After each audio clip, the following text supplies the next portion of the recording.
disproportionate representation of students, usually minority students, in special education continues to be an important topic. Disproportionality is defined as the representation of a group in a category that does not meet our expectations for that group, or differs substantially from the representation of others in that category. Federal law requires that disproportionality in special education be monitored and reported annually. Now, there are three common ways in which disproportionality is measured. First way is through what we call a composition index, and this is really the most basic way of measuring disproportionality. And by composition index, we mean that we're looking at the percentage of students in a particular category from a specific subgroup. So for example, let's say we're looking at overall school enrollment.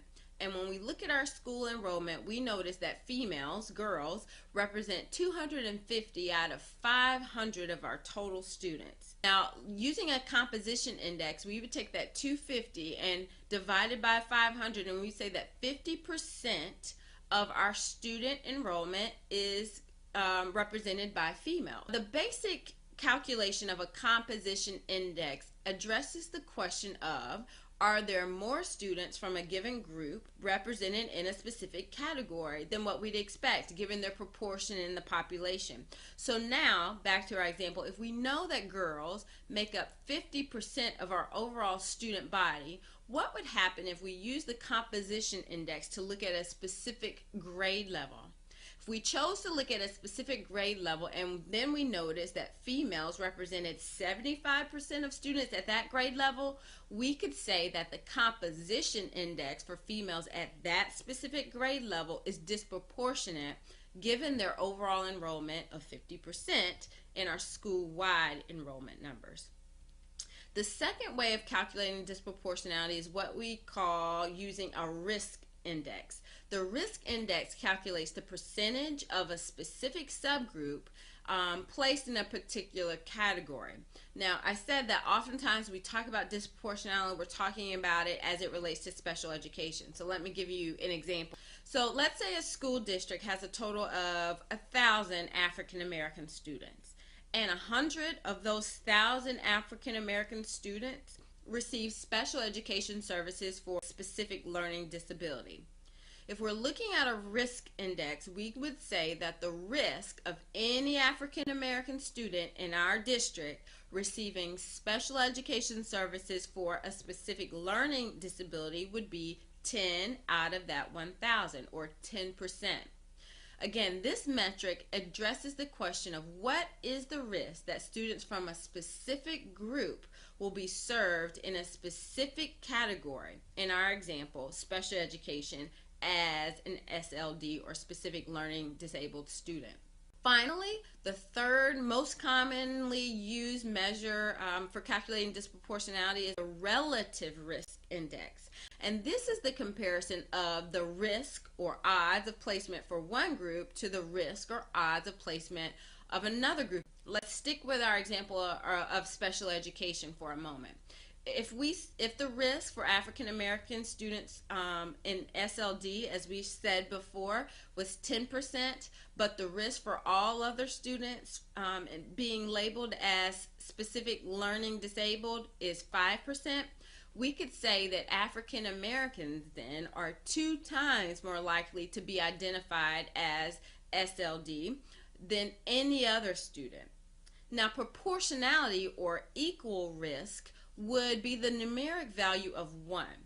And while there's no federal definition at this point about the magnitude of difference required in order to say that's disproportionality, just numerically speaking, anything differing from that 1 can, in essence, be defined as disproportionate than what we would expect. Now, in most states, districts are asked to begin some type of remediation when the relative risk index is above that 2.0 mark. So in our example of African American students having a risk 2 times more likely than any other student and being labeled SLD, that district may very well be asked to look closer at why African American students have a higher risk for eligibility in that category.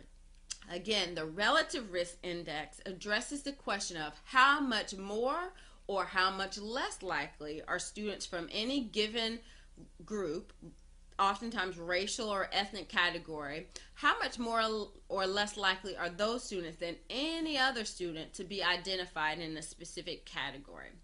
As in all other aspects of school improvement, you must let the data drive your decision making.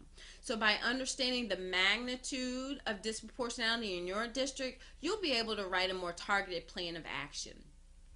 Once you clearly understand the data around disproportionate representation, the next step is to determine what to do about it. It's most important to understand that there is no one overriding cause of disproportionate representation that we see in racial and ethnic disparities. Our best knowledge suggests that there are really a number of factors that contribute to disproportionality. Some of those factors that have been addressed most prominently in the research are around the influence of poverty, test bias. Is there something about our tests that's not culturally responsive to all the students? Unequal education opportunities or school resource factors. Also, we consider factors that are specific to the special education eligibility process and how students even get referred to that process. Another factor that is often talked about in the literature is the issue of classroom behavior management or office processing practices. The final area that is really serves as a hypothesis for why disproportionality occurs is the issue of cultural mismatch. Is there something about the culture of school and our expectations that may differ from students who we find to be disproportionately represented?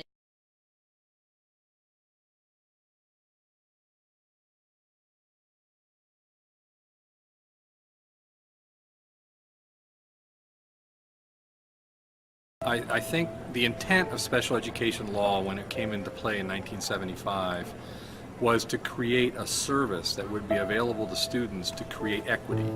We were a service, but we have evolved into a place. The promise of what special education is supposed to be contributing to the students is excellent.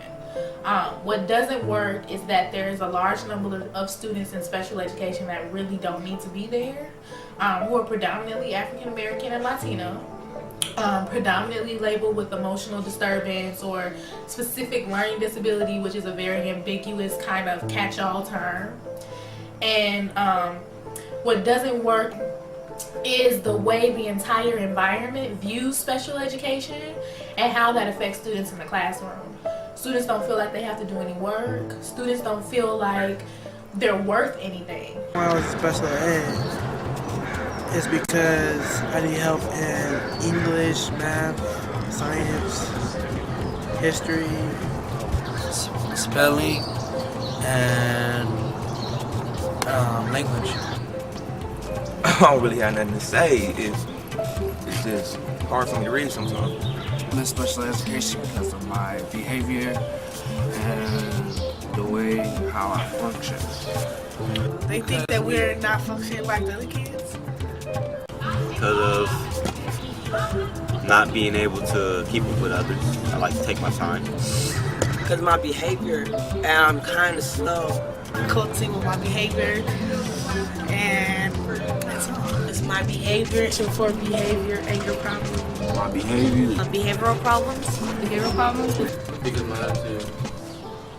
Well, some of us got problems, like some of us got behavior problems, some of us just adapt to that, and then we just start becoming that, and then we consider to have behavior problems, and then we just something wrong with all of us in special ed, there's something wrong with all of us.